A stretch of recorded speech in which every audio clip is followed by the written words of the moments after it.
Hey guys, welcome back. मेरा नाम प्रशांत भारद्वाज। आज हम पढ़ रहे हैं सॉलिड स्टेट्स का पार्ट 4। सो स्टार्ट करते हैं अपना पार्ट 4। इसमें हम सबसे पहले पढ़ेंगे 7 डिफरेंट क्रिस्टल सिस्टम्स के बारे में। जो मेरे 7 डिफरेंट क्रिस्टल सिस्टम थे वो क्या थे? एक्चुअली थे तो हमारे टोटल 14 स्पेस लेटिस थे। जो मेरे 14 स्पेस लेटिस थे उनको मैं ब्रेविस लेटिस बोलता हूँ, ठीक है। बट हमको उन 14 के बारे में नहीं पढ़ना, हमें ओनली इन 7 के बारे में पढ़ना है, जो हमारे 7 डिफरेंट क्रिस्टल सिस्टम थे, ठीक है। तो जो हमारे 7 डिफरेंट क्रिस्टल सिस्टम थे वो थे क्या?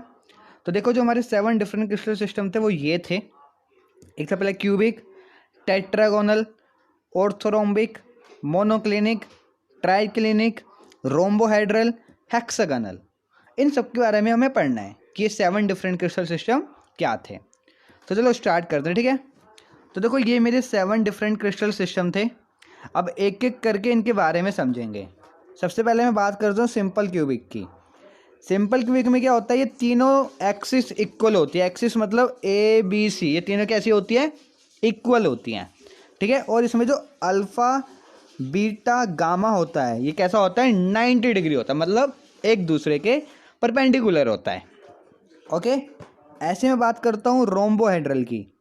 रोम्बोहेड्रल में क्या होता है? देखो, इसके तीनों एक्सिस इक्वल होते हैं, मतलब A is equal to B is equal to C, और अल्फा बीटा भी 90 के इक्वल होता है। बट जो मेरा गामा होता है ये 90 डिग्री के इक्वल नहीं होता। आप इसकी फिगर में देखो, देख रहे होगे ये जो हमारा क्यूब है थोड़ा सा झुका हुआ है। अब झुकने की वजह से क्या हुआ कि जो गामा वाला एंगल था ना वो 90 डिग्री नहीं रहा, ओके। ना मैं बात करता हूँ तीसरे क्रिस्टल सिस्टम की, जिसका नाम है टेट्रागोनल। टेट्रागोनल में क्या होता है? ए और बी तो इक्वल होते हैं, बट बी और सी अनइक्वल होते हैं। बट इसमें जो एक दूसरा जो पॉइंट होता है वो क्या होता है कि इसमें अल्फा बीटा गामा ये तीनों एक दूसरे के क्या होते हैं? परपेंडिकुलर होते हैं। किसमें? टेट्रागोनल में। तो मैं बात करता हूँ मोनोक्लिनिक की। तो देखो, सेम टू सेम कंडीशन है। देखो, A is equal to B but B not equal to C. But यहाँ पे तीनों 90 डिग्री के इक्वल थे।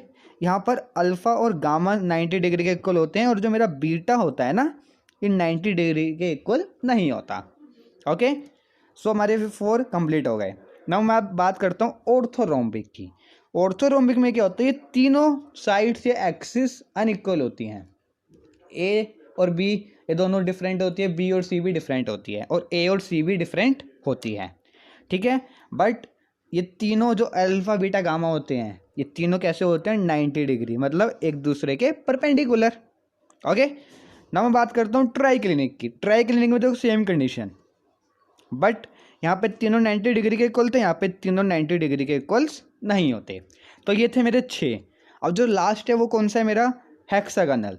हेक्सागोनल में क्या होता है? ए और बी तो इक्वल होता है, बट बी और सी इक्वल नहीं होता। किसमें? हेक्सागोनल में। दूसरा, अल्फा बीटा 90 डिग्री के इक्वल होता है, और जो मेरा गामा होता है वो कितना होता है? 120 डिग्री। ये एंगल कितना होता है? 120 डिग्री, ओके। तो ये थे मेरे 7 डिफरेंट क्रिस्टल सिस्टम्स क्या होते हैं जो अभी हमने पढ़ लिए, ओके, कंप्लीट। नाउ अब जो हम पढ़ेंगे, अब हम पढ़ेंगे कोऑर्डिनेशन नंबर्स के बारे में कि कोऑर्डिनेशन नंबर्स होता क्या है। तो देखो, कोऑर्डिनेशन नंबर्स की डेफिनेशन लिखी हुई है। Coordination number is the number of nearest neighbours of a particle. मतलब कि ऐसे कोई पार्टिकल्स है, इमेजिन करना जैसे यहाँ पर ये कोई पार्टिकल है। अब इस पार्टिकल के चारों तरफ जितने पार्टिकल्स होंगे उतना ही इस पार्टिकल का क्या होगा? कोऑर्डिनेशन नंबर होगा। जैसे मैंने यहाँ पर देखो कितने पार्टिकल्स है? 1 2 3 4 5 6। तो इस पार्टिकल का कोऑर्डिनेशन नंबर कितना हो गया? 6। अगर यहाँ 4 पार्टिकल होते तो इस पार्टिकल का कोऑर्डिनेशन नंबर क्या हो जाता? 4। अगर यहाँ 8 पार्टिकल्स होते तो क्या हो जाता? 8। तो मतलब कोऑर्डिनेशन नंबर का मतलब क्या होता है कि एक एटम के चारों तरफ जितने एटम्स होंगे, जैसे मैं किसी एटम की बात करता हूँ कि ये कोई एटम है, ठीक है। अब इस एटम के चारों तरफ जितने एटम्स होंगे उतना ही इस एटम का क्या होगा? कोऑर्डिनेशन नंबर होगा। मतलब आसपास के जितने पार्टिकल्स होंगे उतना ही उसका कोऑर्डिनेशन नंबर होगा, और वैसे इसकी डेफिनेशन में लिखा हुआ है। अच्छा चलो कुछ एग्जाम्पल से इसको अच्छे से समझते हैं, ठीक है। तो देखो एक एग्जाम्पल है। अच्छा, सबसे फर्स्ट एग्जाम्पल को समझने से पहले आप मेरे को ये बताओ, ये कौन सा यूनिट सेल है? तो ये जो मेरा यूनिट सेल है ये है मेरा FCC। अच्छा FCC कैसे? FCC में क्या होता है, पार्टिकल्स कहाँ प्रेजेंट होते हैं, कॉर्नर्स पर, और हर एक एटम हर एक फेस के सेंटर पर होता है। देखो ये ऊपर वाला फेस है ना, अब इस देखो सेंटर पे एक ही पार्टिकल है, ऐसे देखो सामने वाला फेस है इसके सेंटर पे एक पार्टिकल है, ऐसे देखो नीचे वाला फेस है उसके सेंटर पे एक पार्टिकल है ना। तो ये कौन सा यूनिट सेल है मेरा, FCC। अच्छा नाउ मैं बात करूँ जो ये वाला एटम है, इस एटम का कितना कोऑर्डिनेशन नंबर होगा, ठीक है। तो कोऑर्डिनेशन नंबर की डेफिनेशन क्या होती है कि आसपास के जितने एटम्स होंगे उतना ही उस एटम का क्या होगा, कोऑर्डिनेशन नंबर होगा। तो देखो इसके आसपास के कितने एटम्स है, देखो 1 2 3 4 है ना, ऐसे देखो 5 6 7 8 8 तो ये गए, और देखो 4 ये रहे 4 हो गए, तो टोटल कितने हो गए 12। मतलब इसका मतलब क्या है कि जो मेरे FCC होते हैं उनका कोऑर्डिनेशन नंबर कितना होता है, 12 होता है। कैसे होता है आपको इस डायग्राम से बता दिया, ये चीज़ आपको याद रखनी है। ओके, ऐसे देखो दूसरा क्वेश्चन लाते हैं। देखो ये कौन सा मेरा यूनिट सेल है, BCC। कौन सा यूनिट सेल है मेरा, ये BCC। अच्छा नाउ मैं बात करूं कि जो मेरे ये बीच वाला एटम है, इस एटम का कितना कोऑर्डिनेशन नंबर होगा। तो देखो कोऑर्डिनेशन नंबर गिनने का तरीका क्या था, देखो आसपास में कितने इसके आइटम्स हैं, देखो तो कितने 1 2 3 4 5 6 7 8। तो जो मेरे BCC वाले होते हैं उनका कोऑर्डिनेशन नंबर कितना होता है, 8। कितना होता है, 8। FCC वाले का कोऑर्डिनेशन नंबर कितना होता है, 12। BCC वाले का कोऑर्डिनेशन नंबर कितना होता है, 8। ये चीज़ आपको याद रखनी है। ओके ठीक है। उसके बाद आपके एग्जाम में एक NaCl का भी आता है कि NaCl का कोऑर्डिनेशन नंबर कितना होता है। तो चलो देखो NaCl का देखते हैं। अब देखो इसमें क्या है, इस डायग्राम में जो मेरे ब्लू वाले हैं ये है मेरे Cl, और जो रेड वाले ये है मेरे Na। ठीक है ना, देखो मैं बात करूँ किसी एक Na की, मैं बात कर रहा हूँ किसी एक Na की। तो देखो मैं बात करूँ जो ये बीच वाला Na, इसकी बात करूँ कि इस Na का कोऑर्डिनेशन नंबर कितना होगा। तो देखो ये कितने आइटम से घिरा हुआ है, देखो 1 2 है ना, ऐसे देखो 3 4, ये वाला भी होगा 3 4, और ये जो ऊपर वाला है और जो नीचे वाला है 5 6। मतलब हर एक Na एटम 6 Cl एटम से घिरा हुआ है, तो इसमें Na का कोऑर्डिनेशन नंबर कितना हो जाएगा, 6। तो आपको याद रखना है कि NaCl में Na का कोऑर्डिनेशन नंबर कितना होता है, 6। कैसे होता है आपको बता दिया।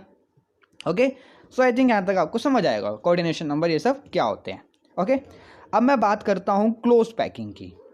उससे पहले हम बात करते हैं पैकिंग की। तो पैकिंग का मतलब क्या होता है, तो पैकिंग का मतलब होता है अरेंजमेंट। अच्छा अरेंजमेंट मतलब जैसे हम कहीं जाते हैं, हम कहीं घूमने आ रहे हैं तो हम बोलते हैं कि हाँ चलो यार पैकिंग कर लो। तो पैकिंग करने का मतलब क्या होता है कि भाई कपड़े रख लो, है ना, कहीं जा रहे हो तो कपड़े तो रखेंगे कि कौन से बैग में कौन सारे कपड़े रखने, जैसे कहीं शादी में जा रहे हैं तो भाई जैसे ये बैग है इस बैग में कोट पैंट वोटमैंट जितने भी वेडिंग के कपड़े इसमें रखने हैं, ठीक है। दूसरे कपड़े नॉर्मल नाइट ड्रेस इस वाले बैग में रखने, मतलब एक अरेंजमेंट कर रहे हैं ना कि इस वाले बैग में ऐसे ऐसे कपड़े आएंगे, अरेंज होंगे ना, आधे में जेंट्स के आएंगे आधे में लेडीज़ के आएंगे, ऐसे इसमें होगा ना, अरेंजमेंट कर रहे हैं। तो उसका मतलब क्या होता है, पैकिंग होता है। अब मैं बात करूँ केमिस्ट्री में, केमिस्ट्री में हम क्या पढ़ते हैं, एटम्स और मॉलिक्यूल्स के बारे में पढ़ते हैं ना। तो मतलब क्या होता है पैकिंग का मतलब क्या होता है केमिस्ट्री में कि अरेंजमेंट, किसके अरेंजमेंट, कंस्टिट्यूएंट पार्टिकल्स की।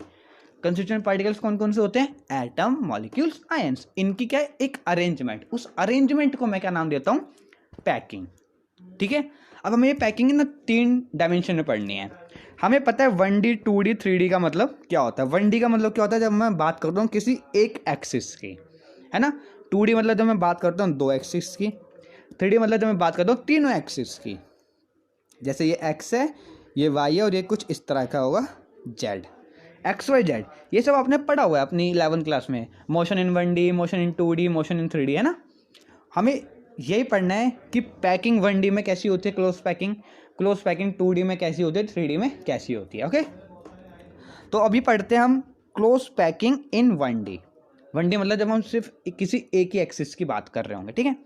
तो देखो इसमें होता क्या है 1D, जब हम 1D में क्लोज पैकिंग करते हैं इसमें क्या करते हैं कि हम स्फेयर्स को ना, जो भी मेरे स्फेयर्स होते हैं उन सबको मैं एक सिंगल रो में अरेंज करता हूँ, सिर्फ एक सिंगल रो में, सिर्फ ओनली एक सिंगल रो में क्या करता हूँ, अरेंज करता हूँ।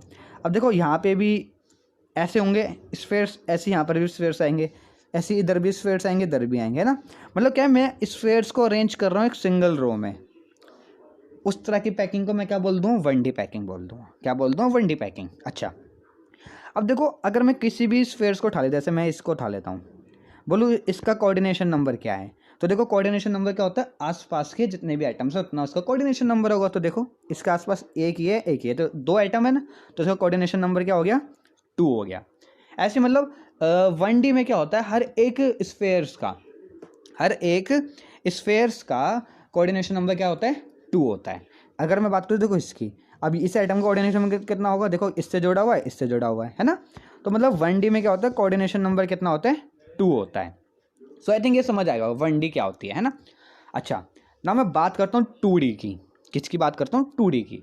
तो 2D में क्या होता है, 2D में जब हम अरेंजमेंट करते हैं ना पार्टिकल्स की या कंस्टिट्यूएंट पार्टिकल्स की, तो मेरे को 2 तरह की पैकिंग मिलती है। एक होती है स्क्वायर पैकिंग, एक होती है हेक्सागोनल पैकिंग। कैसी पैकिंग होती है, एक होती है स्क्वायर पैकिंग, ठीक है, एक होती है हेक्सागोनल पैकिंग। अब ये स्क्वायर पैकिंग और हेक्सागोनल पैकिंग होती क्या है, इन्हें समझते हैं अच्छे से। तो पहले हम पढ़ते हैं स्क्वायर क्लोज पैकिंग। इसमें क्या होता है, तो देखो स्क्वायर क्लोज पैकिंग में होता क्या है, मैं आपको यहाँ पे समझाता हूँ। देखो स्क्वायर क्लोज पैकिंग में क्या होता है, हम क्या करते हैं, अभी हमने 1D वाला पढ़ा था कि हम स्फेयर्स को अरेंज करते हैं एक सिंगल रो में, है ना। सो हम इसमें भी वही करेंगे, हमने एक रो में स्फेयर्स को क्या कर दिया, अरेंज कर दिया, है ना। अब सेम टाइप्स की रो, सेम टाइप्स की, और जितने स्फेयर्स इस रो में होंगे बिल्कुल same to same number of spheres and same size of spheres इसके नीचे रो आएगी, बिल्कुल सेम टू सेम इसके एक ऐसी नीचे रो आएगी।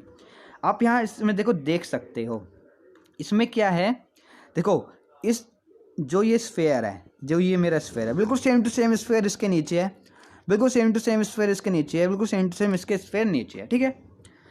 अब देखो होता क्या है इसमें ना, मैं क्या मान लेता हूँ, ये जो मेरे ये जो ऊपर वाली रो है, फर्स्ट रो, इसको मैं मान लेता हूँ कि ये ए टाइप की रो है।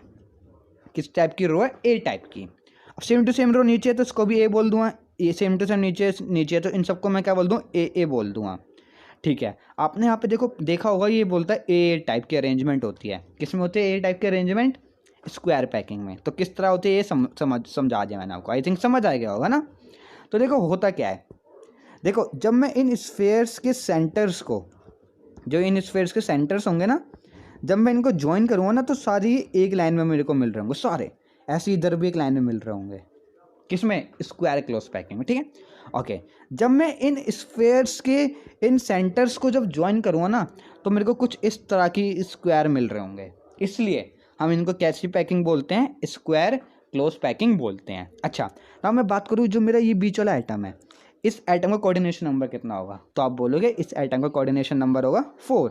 क्यों, क्योंकि ये 4 आइटम से घिरा हुआ है ना। बिल्कुल सेम टू सेम पैकिंग यहाँ पर रहेगी, बिल्कुल ऐसा स्क्वायर यहाँ बनेगा, ऐसी स्क्वायर यहाँ बनेगा, मतलब इस पूरे में ऐसी स्क्वायर्स हमारे बन रहे होंगे, है ना। ऐसी क्या बन रहे होंगे, स्क्वायर्स हमारे बन रहे होंगे। तो इस तरह की जो पैकिंग होती है उसको हम कैसे बोलते हैं, स्क्वायर क्लोज पैकिंग बोलते हैं। सो आई थिंक समझ आएगा स्क्वायर क्लोज पैकिंग क्या होती है ना, ठीक है। अब स्क्वायर क्लोज पैकिंग के बाद हम बात करते हैं हेक्सागोनल क्लोज पैकिंग की। हेक्सागोनल क्लोज पैकिंग क्या होती है, तो देखो हेक्सागोनल क्लोज पैकिंग में होता क्या है, देखो इसके डायग्राम से समझते हैं।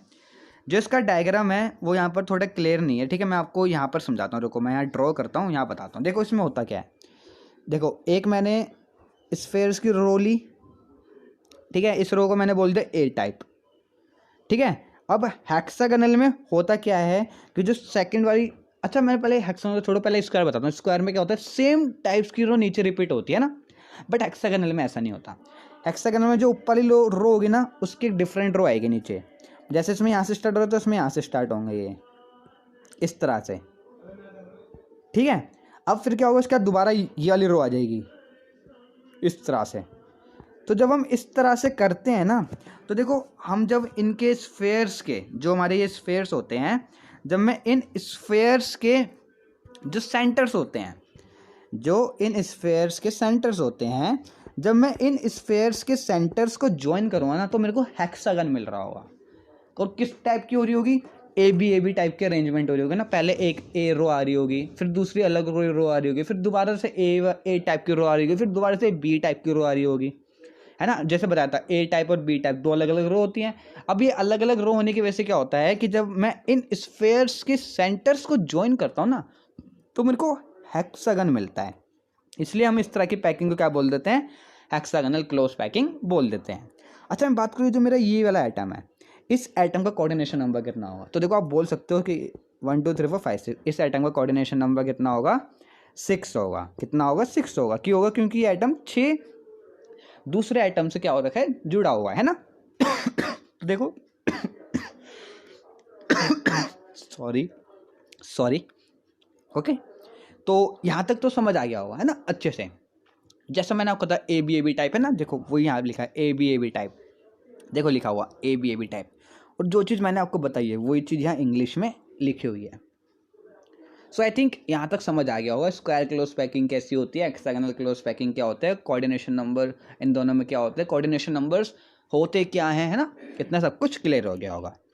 सो आज की वीडियो में सिर्फ इतना ही। अगली वीडियो में मिलते हैं वॉइड्स के बारे में, जिसमें हम पढ़ने वाले हैं कि वॉइड्स ये सब हमारे क्या होते हैं। ओके, तो चलो मिलते हैं इसकी अगली वीडियो में। Good bye.